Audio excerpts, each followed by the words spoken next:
What if you and I had a dream school? Ano kaya yon? Would it have dinosaurs like experiments? Little things that become big. What if we could suddenly see invisible things? Would it have a giant heart or a big, big brain? Or fly us into outer space? May sagot sa ating mga tanong, pero tuturuan din tayo magtanong. Okay lang din magkamali, so that we learn so much more. Sa dream school natin, learning is never boring. It's always an adventure. How do we do that? What do we do with the power of science, art and imagination? Oh, the wonders you will find in the mind is school.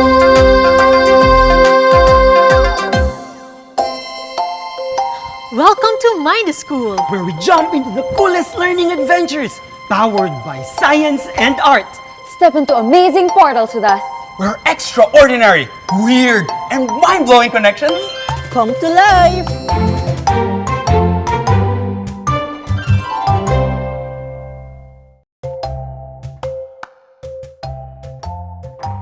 Ayan, makakatakas na tayo! Tara! Wait lang! May iba pang hayop at tao na trapped sa ibang lugar. O ayan, Questers! Nanig nyo na kailangan din ng tulong natin sa isa pang lugar. Popoy da Pawikan! Dalhin nyo kami doon! Sige po!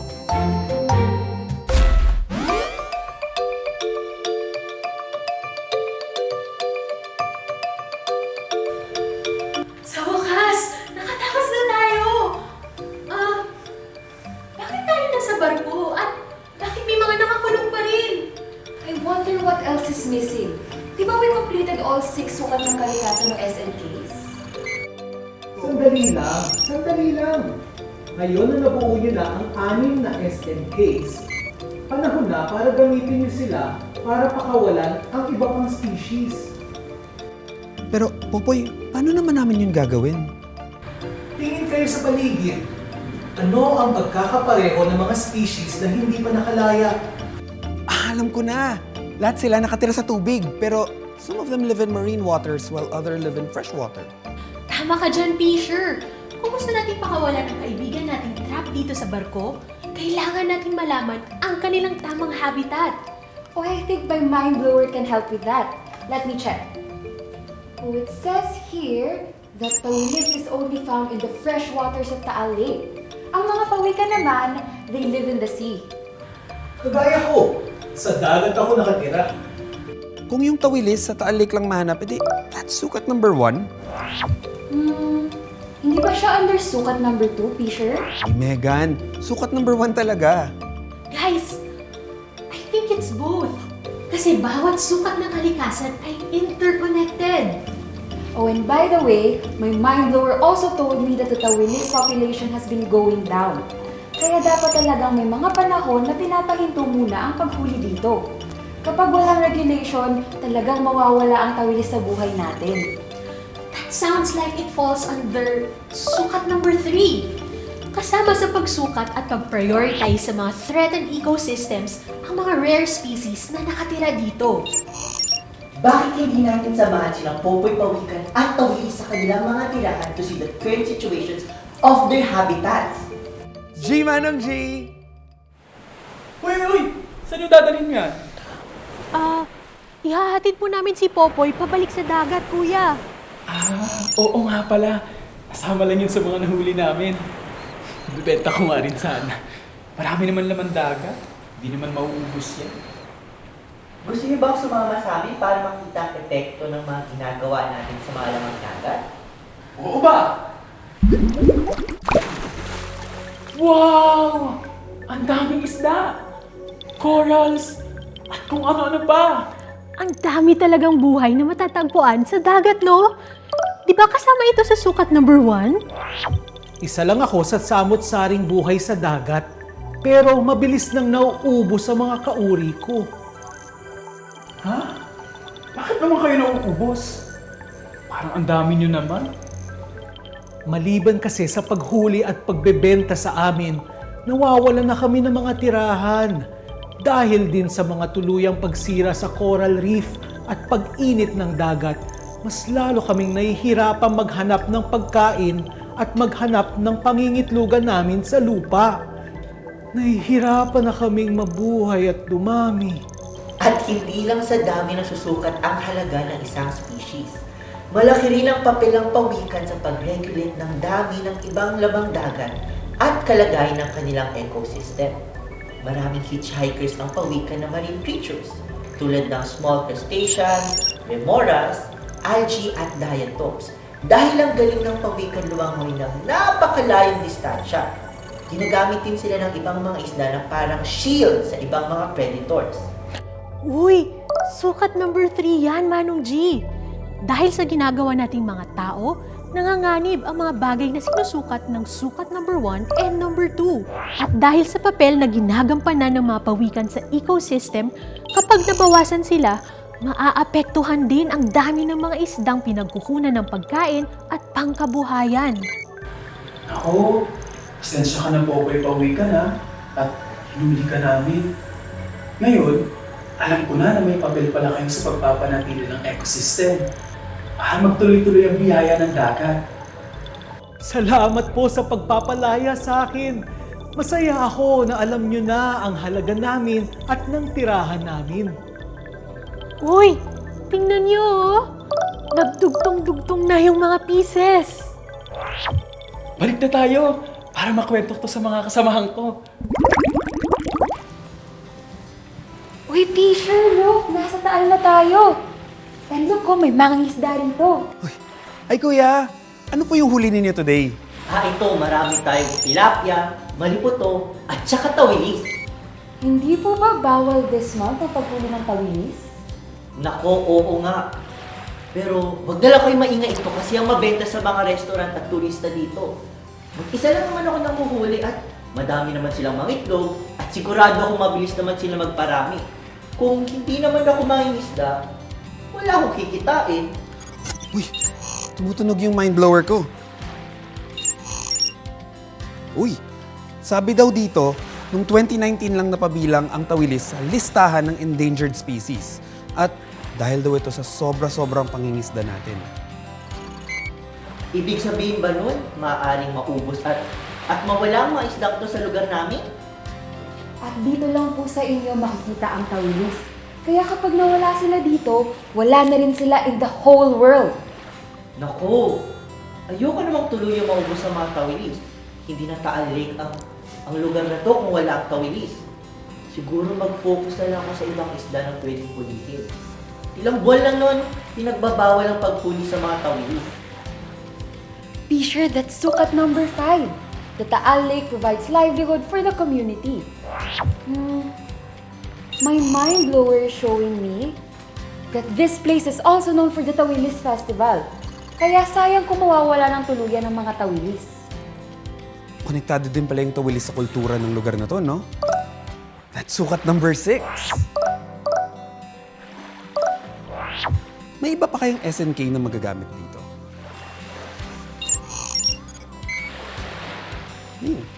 Ayon sa aking mind blower, ang mga lakes daw o lawa ay tumutulong sa pag-distribute o pag-ikot ng mga nutrients tulad ng nitrogen at oxygen na mahalaga sa lahat ng mga nakatira dito. Hindi talaga matutumbasan ang serbisyo ng kalikasan. Yan naman ay under sukat number 4. Grabe, it's so much clear to me now how taking care of our ecosystems and species that live in them actually benefits us in the short and long run. Panalo ang lahat kapag may balanse. Oo nga, Fisher. Nature will continue to provide us with what we need kung aalagaan natin ito. Kaya ako, papakawalan ko na ang mga tawilis para marami pa akong mahuli ilang taon mula ngayon.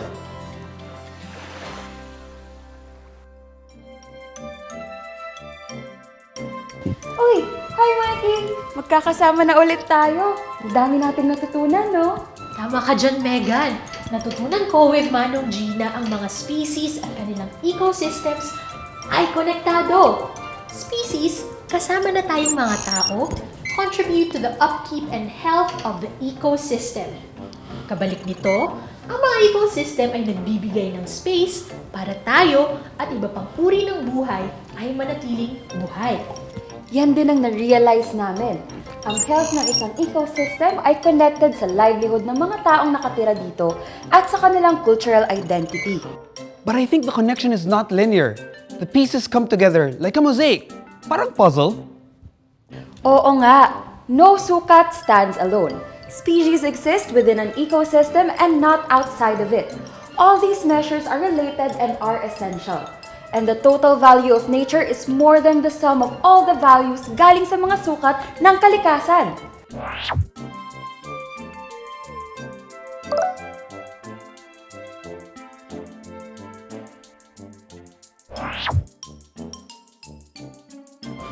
Good job, Questers! Natutunan niyo kung paano kabit-kabit ang mga sukat ng kalikasan.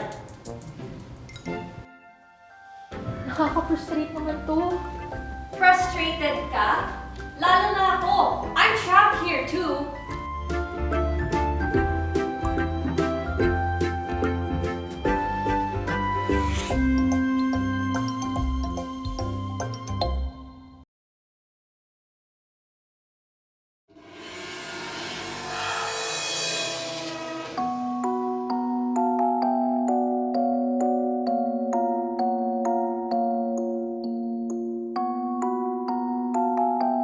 Wait! Nadaanan na natin yun ah. Guys, parang paikot-ikot lang tayo. Oh no! It seems we're still trapped. Punta kaya muna tayo doon. Ay naku, parang bagong problema na naman ito. Ano ba yan? Parang hindi na natapos yung problema sa kalikasan. Oo nga eh. Nakalaya na nga yung mga species. Hindi naman natin masisigurado kung mabubuhay sila ng maayos. Nakaka-frustrate naman to. Frustrated ka? Lalo na ako. I'm trapped here too. A Philippine eagle? Why are you here on the ground? Di po ba sa puno dapat kayo nagpapahinga? Uy! Kilala ko to! Ito nga pala si Bagwis. Kakaunti na lang silang mga agila dito sa lugar na to, Questers. Hi, Manong G! I don't really have a choice. Kung lilipad ako, walang malapit na puno kung saan ako pwede magpahinga. Sa sobrang daming puno na napuputol, nauubos na ng tirahan at pahingahan yung mga ibon tulad ninyo. Oo nga. Pero, may mga naririnig akong usap-usapan. Mukhang may mga gusto namang makahanap ng solusyon sa problemang ito. Ah! Look! Mukhang yung pagtitipon doon, no? Pakinggan natin ang pinag-uusapan nila.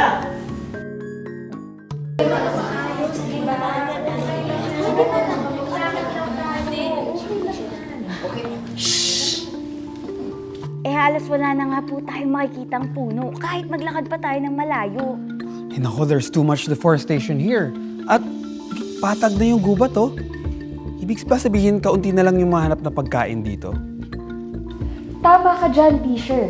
At sabi rin ng mind blower ko, less than 20% of original forest na lang ang natitira sa Pilipinas. Tapos, hindi magandang balita na noong taong 2000 to 2022, umaabot na sa 185,000 hectares of forest ang lalo pang nawala sa Pilipinas. And if my calculations are correct, yan ay around 93,000 Mall of Asias. Resulta rin ng pagputol ng mga puno ay nagiging madalas ang pagbaha. Kasi kapag umuulan, wala ng mga puno na tumutulong para pigilan ang tuloy-tuloy na pagdaloy ng tubig. Nako, prone na rin kayo dito sa landslide, no? Ang mga puno ay may mga ugat at sa gubat may network nito. Ito ang tumutulong para maiwasan ang pagbuo ng lupa. Hindi naman ganito dati dito. Naalala ko, hindi naman madalas yung pagguho ng lupa. At mas marami namang nahuhuli sa gubat. Pero pinagbabawal naman ang paghuli sa mga endangered species eh. Yung ibang hayop naman, di ba marami naman din sila? Nako, kahit po di sila hulihin, wala naman po silang matitirhan. So trap din sila sa krisis na to. Kalbo na nga po ang gubat eh. At dahil walang pipigil sa landslide at erosion, nasisira rin ang mga katubigan, corals, o apektado ang mga isda, at ibang mga yamang dagat. So, paano kaya natin mababalanse ang pag-manage ng gubat at pangangailangan ng komunidad, pati na rin ng mga indigenous groups? Anong lugar ba ang mga dapat protektahan at di magalaw? Makakatulong po kami dyan. Magsimula po tayo sa pagkuha ng datos para ma-assess what species are present, what kind of habitat they live in, and the current conditions of the area. Pati na rin ang characteristics ng lupa, tubig, at kagubatan. Pag may datos, mas may laman ang pagplano sa future. Ay, wait. May sinasabi sa kaning mind blower ko. Sabi dito, there is a special device that gives us a peek into the future. Pero para ma-activate siya, we need to fill those slots with puzzle pieces. Dito siguro nilalagay ang mga bagong regulation. It means that you have to make a new regulation first so that the community will know what and what not to do. Ang unang problema ay di natin alam kung anong mga species ang meron at kung ano at saan ang mga habitat nila. Alam ko na! Magkakaroon tayo ng malawakang assessment ng kagubatan at pati na rin ang mga katubigan. Maglalaan tayo ng budget para dyan. Ay, walang nangyari kung hindi pa sapat ang isang regulation. Ano pa kaya ang ibang pwede nating isama? Lilimitahan din natin ang mga pumapasok na business na maaaring makasira ng kalikasan. Kasama na rin dito ang pagprotekta sa mga katutubong nakatira sa kagubatan dahil sila talaga ang unang nagpoprotekta sa kalikasan. At gagawa din tayo ng policy para may incentives sa mga businesses that offer nature-based solutions at syempre, mga penalty sa mga negosyo na violators. Naku, kulang pa rin. Lalakihan din natin ang budget para mas madagdagan pa ang mga park rangers and matutulungan ang mga fishermen. This way, we can have more wildlife wardens to help protect the different ecosystems. Aayusin din natin ang mga penalties na pwede i-impose ang park rangers sa mga violators para magkaroon ng bisa ang ating policy.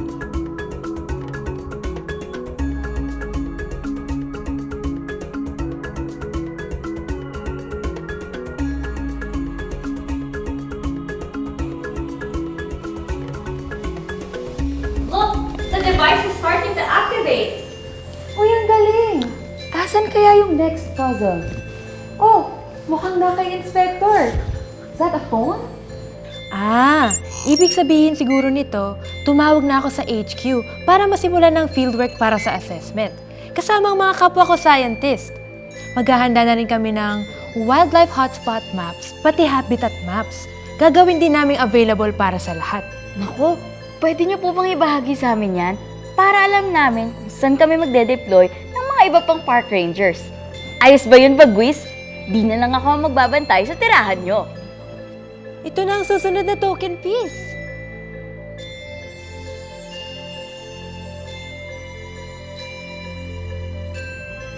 Aba, mas malaki ang umilaw na parte. Pero may kailangan pang gawin para ma-activate ang device. Oh, nandito na yung huling puzzle. It's a box with many hand-shaped slots. Sa wakas! Lahat tayo nakalaya na at pwedeng mamuhay ng mas maayos sa ating mga tirahan.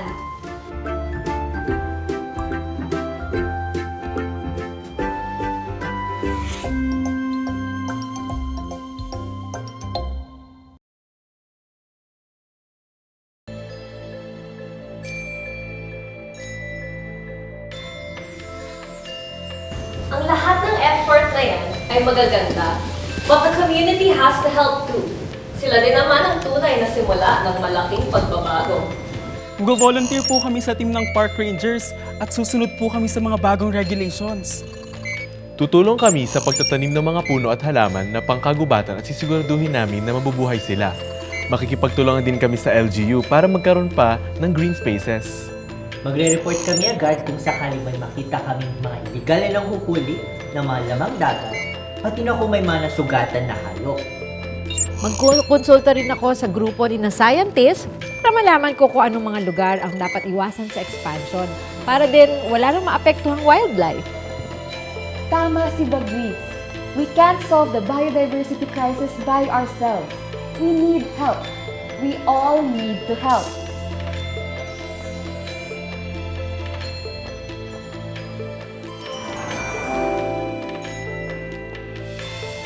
I knew it! There is hope. I can stay in this place and live with all of my friends again. Naliwanagan din ako na ako ang may responsibilidad sa pagtipon-tipon ng mga perspectives ng lahat para makatulong sa mga policy at lalong-lalo na sa enforcement ng balansing pagtingin sa development na pinapahalagahan ang lahat ng sukat ng kalikasan. Kung ipagpapatuloy niyo po ang mga pagbabago, maibabalik po natin ang isang malusog na kagubatan.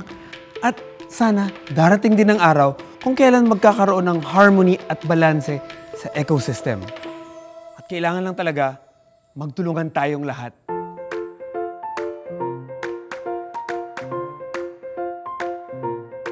Uy, we're not trapped anymore.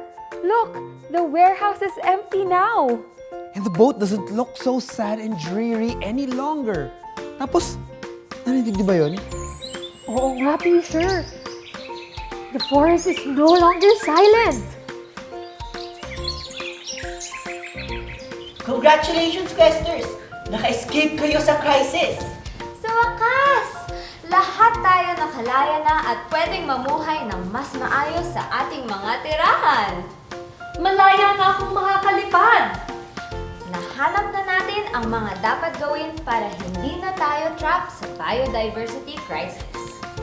Pero, nakikita ko pa rin ang mga lugar kung saan tayo na-trap dati. Alam ko na! Paalala lang yan na hindi permanente ang mga solusyon sa biodiversity crisis kung hindi natin ipagpapatuloy ang mga ito. We should also continue finding solutions and we need to keep working together. Sa tulong nila Mara, Popoy at Bagwis, nakahanap tayo ng solusyon sa krisis dito sa Mindy School. Pero hindi pa dyan nagtatapos ang krisis sa biodiversity. Lahat tayo may powers para ma-solve ang krisis. Yung role ko as park superintendent ay hindi lang dahil kailangan kong ma-supervise ang mga staff, but we will see to it, together with the staff, na yung mga communities surrounding and living and residents of the park, the national park at ng protected area na ito ay kasabayan ng pag-unlad ng mga private sectors, especially yung mga resorts and businesses na nandoon, na doon nabubuhay sa natural state ng PPSRNP. Kami po yung responsible po sa monitoring and prevention po ng illegal activities po na nangyayari dito sa protected area. Nagkakandak po kami ng mga patrols po sa mga areas na tinatawag po namin na hotspot. Kumbaga, yun po yung palag merong mga illegal activities. And hindi lang po sa kagubatan, sa wildlife na din po at sa karagatan din po na sasakupan ng PPSRNP. As a community, the CERN campuses cover a lot of land in the Swiss region of Geneva. And there is a particular species of orchids which exists in the region. And CERN is actively committed to not cut the grass in many areas in order to provide an environment that is beneficial for that species to thrive. The work that the Environmental Legal Assistance Center has been doing for more than 30 years is what we call legal empowerment. You empower local communities, particularly the vulnerable, the poor and marginalized, to become stewards of the environment. So you help communities defend the earth. On a personal level, I try to practice what I preach through responsible waste management. And even with energy, yan, isang, I try to practice that. Trying to minimize my energy use. We'd like to ensure that everybody can participate in nature conservation. We create tools and systems so that there are meaningful participation of many people in conservation. What about you? Ano papel mo sa biodiversity crisis? Sana patuloy nyo ang mga natutunan natin dito sa Mind School. We're learning leads to a better normal. Gising na ba? Gising na! Na may bagong mata. Gising na ba? Gising na! Na may bagong pag-asa. Gising na ba? Gising na! Na may tugon na paggawa't handa na. Gising na ba? Gising na! Na may bagong mata. Gising na ba? Gising na! Na may bagong pag-asa. Gising na ba? Gising na! Na may tugon na paggawa't handa na. Gising na!